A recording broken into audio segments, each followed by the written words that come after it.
Thank you for visiting my channel. I don't need to guess why you are here. I've run into a lot of students on this channel that are just like you, that are having trouble playing bar chords. See, learning bar chords is an important point where many guitar students can be frustrated and lose interest. And that's probably why you're here. So up front, I want to let you know that this lesson will look at some bar chord forms, but it's not going to go over a bunch of bar chord forms and fingerings that we use for many available chords. We're going to go over the strategy of how to physically play bar chords. There's no reason to learn advanced chord forms until you can physically play those few basic ones. And once you know the basic ones, the other ones will come naturally. So unfortunately, bar chords are necessary if you're playing songs in the common guitar keys of E, C, A, and D. Each of those keys has bar chords that are necessary to be played if you want to hit the most common chords in those keys. So this lesson will cover 5 different strategies to help you learn how to play bar chords. So make sure to watch all of the sections. And I'm hoping that these tips will help you conquer bar chords so you can move to the next level of your guitar journey. And please like, comment, subscribe on my channel. And I'm looking forward to helping you. So we're going to get to it. Strategy number one, the equipment that you're using. Acoustic guitar versus electric guitar. Bar chords on electric guitar are much, much easier than on acoustic guitar. And the reason for that is several things, but mostly because the strings on an electric guitar tend to be closer to the frets on the neck, and the strings tend to be lighter gauge. So right there's a significant advantage in learning to play bar chords on electric guitar versus acoustic guitar. What I'm going over in this session is how to make the acoustic guitar behave more like the electric guitar. And also you can apply these same things to electric guitar if that's where you're learning to do bar chords.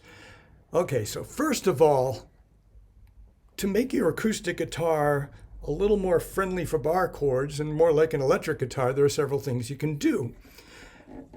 The problem is the height from the string to the fret. And that's where you run into issues, especially like an F chord, because you have this nut down here that keeps the strings at a certain height, and the strings may be too high for you to play a good bar chord. One key to adjusting the guitar is what's called the truss rod, which is adjusted right here usually. That metal rod goes from the end of the neck to this end of the neck at the body, and when you tighten it, it pulls the neck back to bring the strings closer to the frets and straighten out the neck. And if you loosen it, the strings pull the neck back and the strings get higher on the frets. So there's a chance that maybe just a slight truss rod adjustment will assist you in playing bar chords. Other things that have to do with the string height are the saddle over here on the body of the guitar. And that is where the strings are adjusted in height, and the nut over here at the end of the neck. Those type of adjustments are very difficult. On this Taylor that I've had for about 25 years, a couple of years ago I was frustrated because one of the strings was abnormally high compared to the other one. So I went and bought these nut files, and nut files are these small files that are made to go into the string position and file the nut at the same size as the gauge string you're using in that particular location. And I did that on this guitar and it worked, but I don't advise you doing it yourself. Bring that to a good guitar technician and they can help you with that. So that can be one of the issues. The height of the saddle could be another issue, which just raises the strings from here all the way to here. And if you're playing up high, it could be very difficult to play because the saddle is too high. And bar chords are generally done up in these in these positions. So the further you go up the neck, if the saddle's too high, the more difficult bar chords become. And then another thing to think about is the string gauge. If you have lighter strings, they're easier to press. The thing about string gauge, and especially on acoustic, is the lighter the gauge string, the thinner they sound and the more buzzy they become on the guitar. I used to play with more of a medium gauge string, which was heavier, but they sounded more robust. Over the years, if I was playing a lot of acoustic guitar, it would get a little tiresome pushing those heavy strings, so I lightened the gauge a bit, but I had to adjust the guitar to suit the gauge of the strings.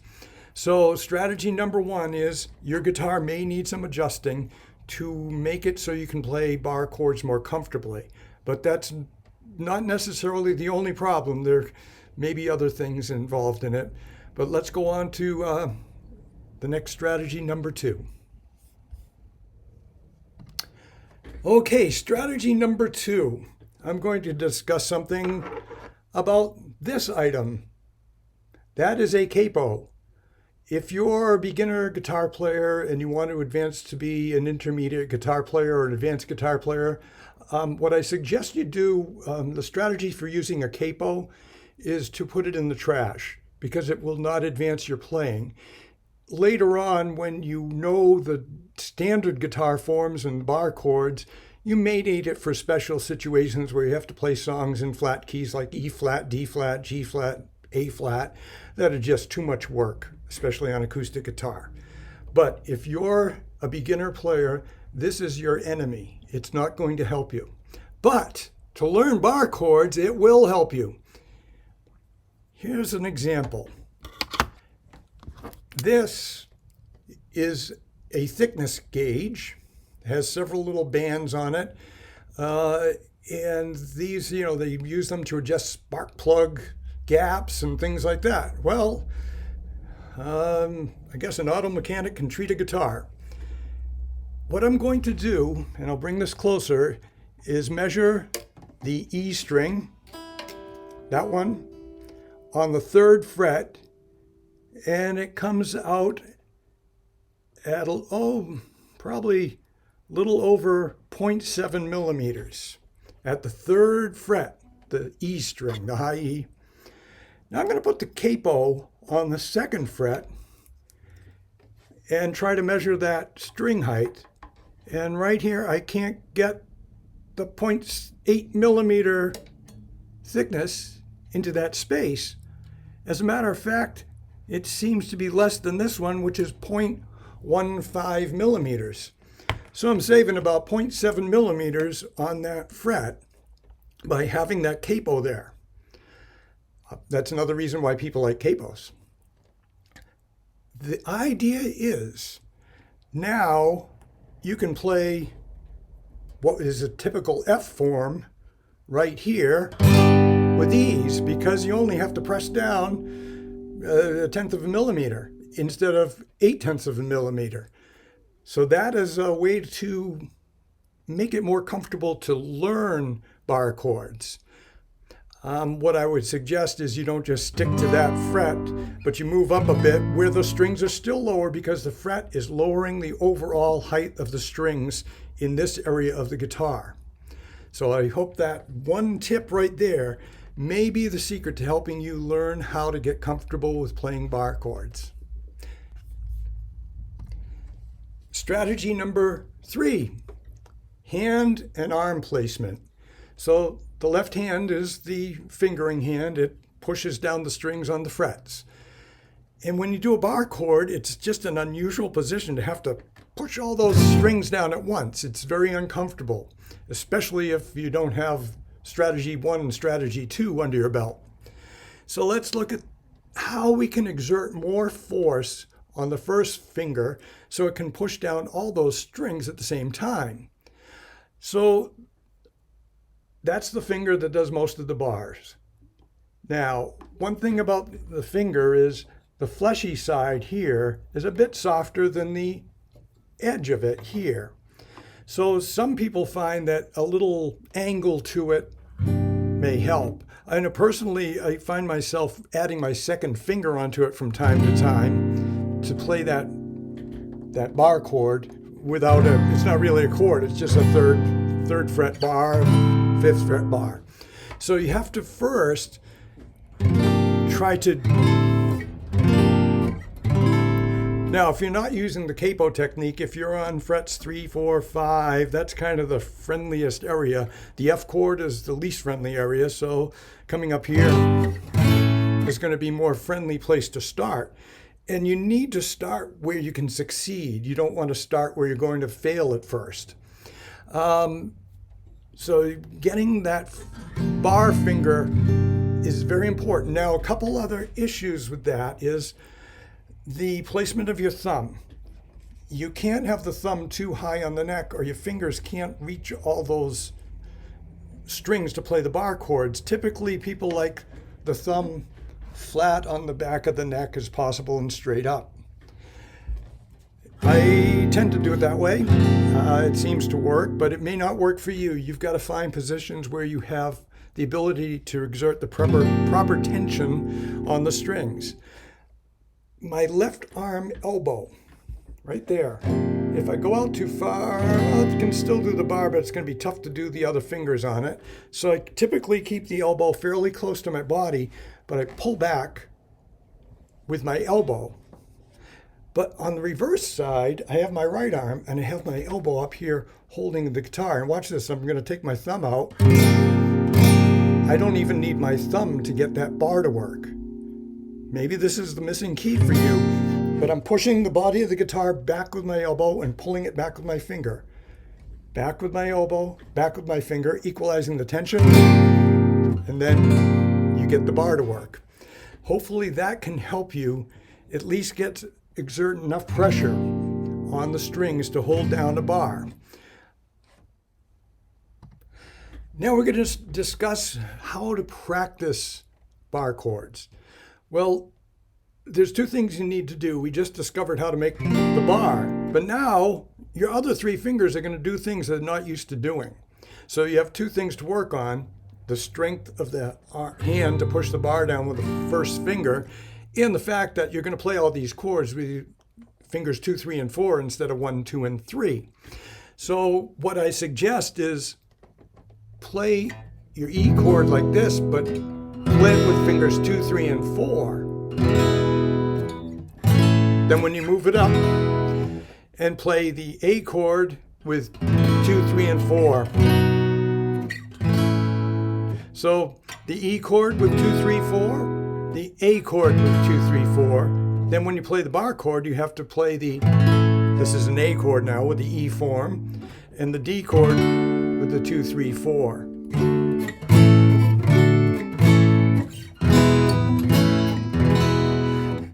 So it might take a while to get used to fingering your standard chords with fingers 2, 3, and 4 instead of chords 1, 2, and 3.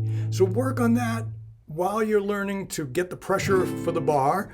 Work on those chords, or in some cases, one easier way to do it is not go to the A major form, but go from the E form to the A minor form, because it's the same position for the fingers, and then you can do it on a bar. Like this is G major to C minor, and then you can move it up to A major to D minor. But this is one of the easier ones to do because you don't have to change your fingering of the 2, 3, 4 fingers, except move them all down or up one string. So that will help shortcut it for you, and then you can... And then there's the third finger bar, which is common on electric guitar. You probably will want to learn how to do this. It's not necessary, but it is handy to have it as one of your tools you can use. So A, D, which is really the open E form, and the open A form, but with a third finger bar. It's a very common form to use, especially on electric guitar, but it also applies to acoustic guitar. So strategy 5 is how to apply the common chords you're going to want to play to what you're learning about playing bar chords. For instance, in the key of E now, we You have E, A, B, C sharp minor, very common chord. E, C sharp minor, A, B. There's two necessary bar chords for what's called the 1, 6, 4, 5 in the key of E. So you really can't get away from bar chords in the key of E. You need them one way or the other. There may be ways to compromise and cheat on them, which is fine. You can do alternate forms of chords, but they won't sound like the real deal. But they may sound good in other ways, and I do that all the time. I do minor modifications such as E, C, A, B. But you really need to learn the basic E, C sharp minor, B in order to play in the key of E semi-proficiently. In A, you have A, D, and E, and F sharp minor. And again, that's A, F sharp minor, D, E. A, F sharp minor, D, E. I don't know if you noticed when I played the F sharp minor, I put my second finger over. These are things that I've learned to do naturally, and you'll learn to do things naturally that will help you play. In the key of D, you're going to need to know that B minor chord because B minor is the 6th chord in D. So it's D, B minor, then G, A. Or you can B, D minor, B minor, G bar chord, A bar chord, D, B minor, G bar, A bar.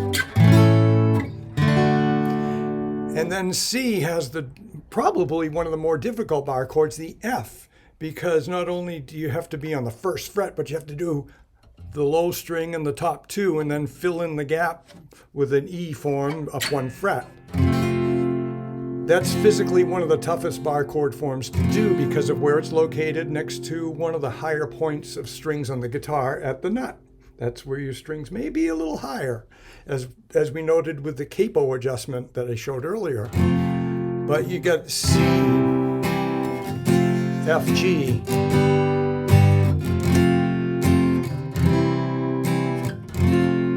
And you may not want to start with the F chord. You may want to start back to the Capo, put it on the 2nd fret, and then we can be right on the 3rd fret with your...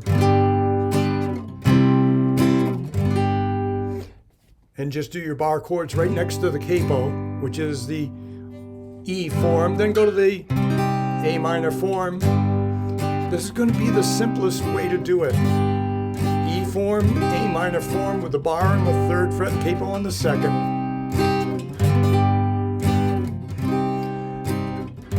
So I'm hoping this helps you succeed with bar chords.